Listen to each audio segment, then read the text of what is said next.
औरत का संघर्ष, एक दर्द भरी जिंदगी। ससुराल में लड़की के सम्मान की जिम्मेदारी उसके पति की होती है, क्योंकि जिस ससुराल में लड़की का पति लड़की की इज्जत नहीं करता, उस परिवार में कोई व्यक्ति उसे सम्मान नहीं देता।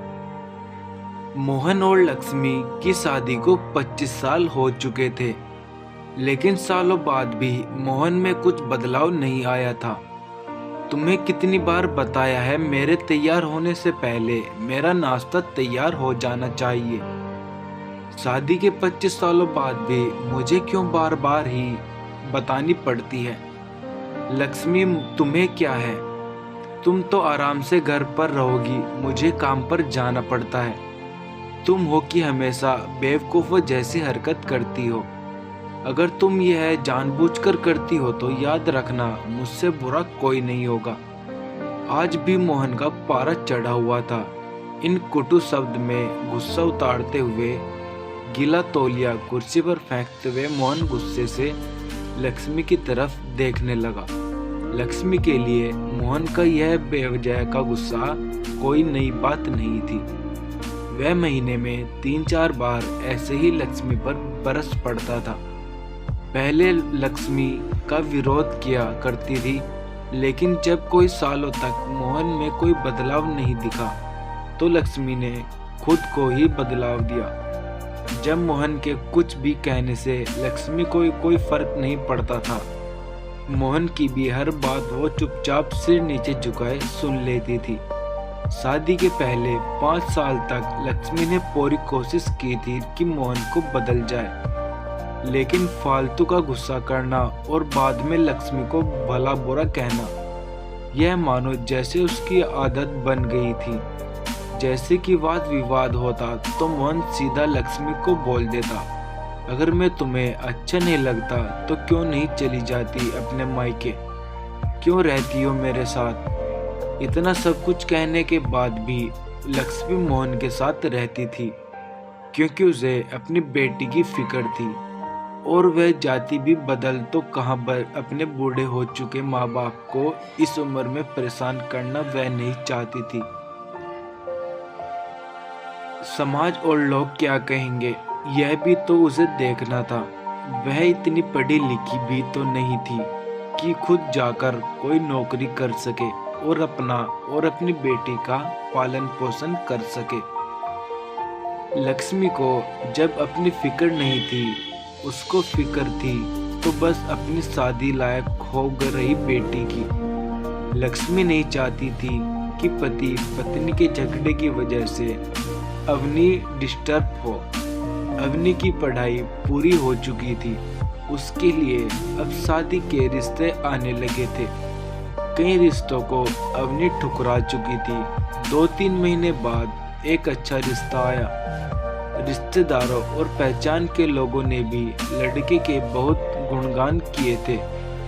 मोहन एक शाम अपनी बेटी के पास बैठकर उसे बताने लगा, अवनी बहुत अच्छा लड़का है, पढ़ा लिखा है, बड़ घर है, उसकी अच्छी नौकरी है।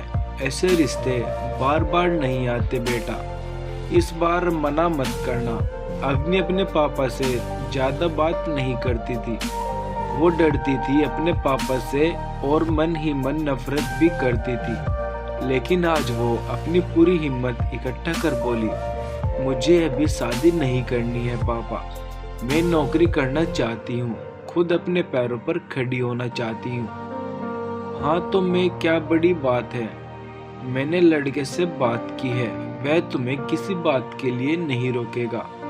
तुम शादी के बाद भी नौकरी कर सकती हो, वह तुम्हें नौकरी के लिए परमिशन दे देगा। मोहन बोला, मेरी नौकरी करना या ना करना उसकी परमिशन पर क्यों डिस्टर्ब रहे हैं? अवनी ने पूछा, मैं कह रहा हूँ ना, तुम्हें किसी भी चीज की कमी नहीं होने वहाँ। ऐसे रिश्ते बार बार नहीं आते, ऐसे ठुकरा मत, बहुत खुश रहेगी तुम वहाँ। मोहन बोला, पापा क्या मैं उतनी ही खुश रहूंगी जितनी मम्मी इस घर में खुश है? अवनी ने तंज कसते हुए कहा, आज तुम्हारी जबान कुछ ज्यादा नहीं चल रही। मोहन गुस्से से आंख बड़ी करते हुए बोला, पापा मुझे शादी ही नहीं करनी है, क्योंकि शादी के बाद अगर वह लड़का आपके जैसा निकला तो मैं क्या करूंगी। मुझे आपके जैसा जीवन साथी नहीं चाहिए जो बिना बात के मुझ पर हमेशा चिल्लाए। मुझे कुछ भी अपनी पसंद का लेना हो तो 10 बार सोचना पड़े, कहीं वह नाराज ना हो जाए।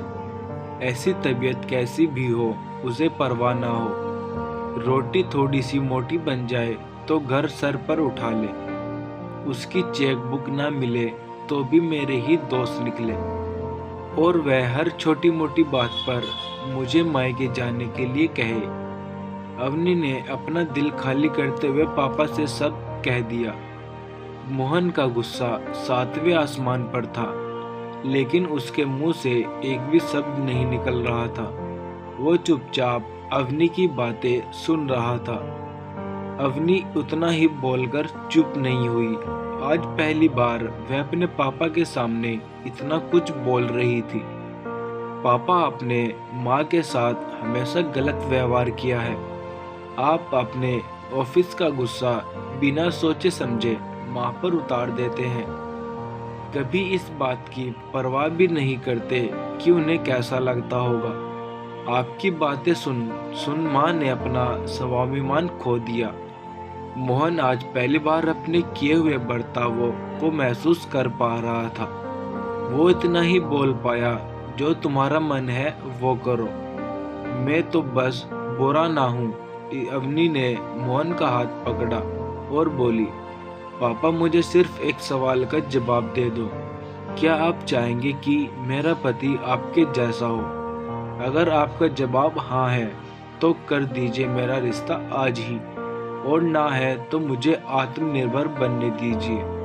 मोहन कुछ नहीं बोला पाया और वहां से चुपचाप बाहर चला गया। आज उसे लक्ष्मी के सामने जाने में शर्म आ रही थी। चलते चलते उसकी आंखों से आंसू बह रहे थे। मोहन ने आज से अपने आप को बदलने का निश्चय किया। अगले दिन से लक्ष्मी ने अपने पति के बदलाव देखा। वह सोचने लगी कि जो हिम्मत आज मेरी बेटी ने दिखाई है, वह हिम्मत अगर मैं पहले ही दिखा देती तो आज शायद परिस्थितियां कुछ और होती। अब अवनी पढ़ लिख कर अच्छी नौकरी करने लगी थी और 3 साल बाद उसके लिए एक अच्छा रिश्ता आया। और उसकी विदाई पर मोहन रोते हुए बोला, बेटा तू हमेशा खुश रहेगी, क्योंकि तेरे पिता तेरा बाप जैसा नहीं है। मोहन भी यह बात सुनकर लक्ष्मी और अवनी की आंखों से आंसू बहने लगे। माँ बेटी दोनों फूट फूट कर रोने लगी। और तभी मोहन उसके पास आया और रोते हुए अपनी पत्नी और बेटी को गले से लगा लिया। अवनी अपने ससुराल चली गई। उस दिन के बाद मोहन को भी लक्ष्मी पर गुस्सा नहीं आया और दोनों पति पत्नी खुशी खुशी अपना जीवन व्यतीत करने लगे। मेरे प्यारे दोस्तों, हमारे समाज में औरतों को भले ही देवी का दर्जा दिया जाता है, लेकिन वह आज़ादी नहीं दी जाती जो उन्हें देनी चाहिए।